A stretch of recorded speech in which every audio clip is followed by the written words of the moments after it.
ఈరోజు public service commission office ఎదురుగా శాంతియుతంగా నిరసన చేస్తున్నటువంటి విద్యార్థులను, నిరుద్యోగులను, వివిధ విద్యార్థి సంఘాల సోదరులను, సోదరిమణులను రాష్ట్ర ప్రభుత్వం దుర్మార్గంగా అరెస్టు చేయించడాన్ని తీవ్రంగా బీఆర్ఎస్ పార్టీ తరఫున ఖండిస్తూ ఉన్నాం.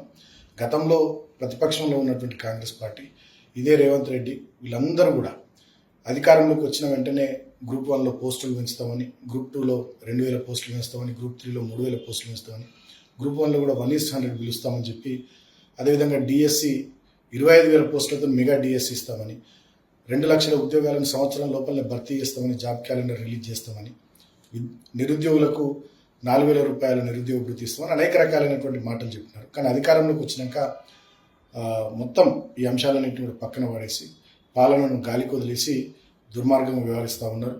ఈ విషయంలో ఆందోళనకు గురైన తెలంగాణ నిరుద్యోగ యువత పెద్ద ఎత్తున ఆందోళనలు నిర్వహిస్తూ ఉంటే పోలీసుల చేత వారిని అక్రమంగా అరెస్టులు చేయించడాలు, కఠినంగా వాళ్ళని శిక్షించడాలు, అక్రమంగా కేసులు పెట్టడాలు, తీవ్రమైనటువంటి నిర్బంధాన్ని వల్ల రేవంత్ రెడ్డి ప్రభుత్వం ప్రయోగించడం చాలా దుర్మార్గం.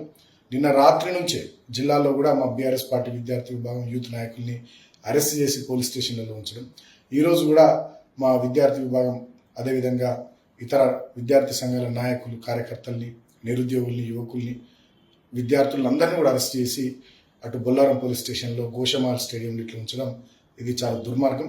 ఈ రాష్ట్రంలో ప్రజాపాలన నడుస్తలేదు, కాంగ్రెస్ పార్టీ ఆధ్వర్యంలో ఒక రాక్షస పాలన నడుస్తూ ఉంది రేవంత్ రెడ్డి నాయకత్వం అని చెప్పి స్పష్టంగా ప్రజలకు అర్థమవుతా ఉంది. మీరు ఇచ్చిన మాటలు తప్పి నిరుద్యోగులను ఇట్లనే ముంచే ప్రయత్నం చేస్తే, వాళ్ళ నడ్డు విరిచే ప్రయత్నం చేస్తే రాబోయే రోజుల్లో నిరుద్యోగుల కోపాగ్నికి ఈ కాంగ్రెస్ ప్రభుత్వం బలిగాక తప్పదు. ఖచ్చితంగా ఇప్పటికైనా ప్రభుత్వం తన వైఖరి మార్చుకోవాలి. తక్షణమే ఏమైతే గతంలో హామీలు ఇచ్చినారో వాటన్నిటి కూడా group 1, group 2, group 3, mega DSC, job calendar విషయంలో వాటిని నెరవేర్చుకోవాలి.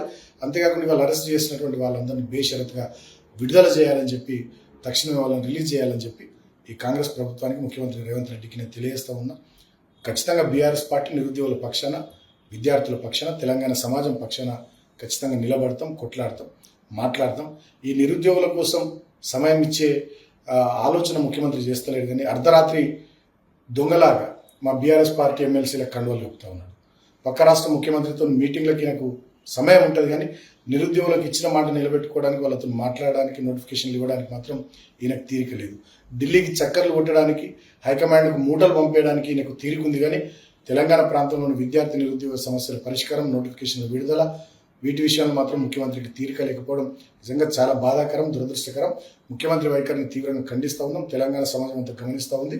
మీ పద్ధతి మార్చుకోవాలి. లేకపోయినట్టయితే రాబోయే అసెంబ్లీలో కూడా డెఫినెట్గా బీఆర్ఎస్ పార్టీ, ఇప్పటికీ మా వర్కింగ్ ప్రెసిడెంట్ గారు చెప్పినారు, ఖచ్చితంగా నిరుద్యోగుల పక్షాన పార్టీ, మా బీఆర్ఎస్ ఎల్పీ కూడా అసెంబ్లీలో ఖచ్చితంగా మా ఎమ్మెల్యేలు కొట్లాడతారని చెప్పి సందర్భంగా తెలియజేస్తూ, ఇవాళ పోరాటం చేసినటువంటి, నిరసన కార్యక్రమాల్లో పాల్గొన్నటువంటి అందరికీ కూడా బీఆర్ఎస్ పార్టీ సంఘీభావాన్ని తెలుపుతూ ప్రభుత్వాన్ని మళ్ళొకసారి నేను డిమాండ్ చేస్తా ఉన్నా, బేషరతుగా అరెస్ట్ చేసినటువంటి నిరుద్యోగులను, యువతులను, విద్యార్థులను, నాయకులను అందరినీ కూడా విడుదల చేయాల్సిందిగా నేను ఈ ప్రభుత్వాన్ని డిమాండ్ చేస్తాను.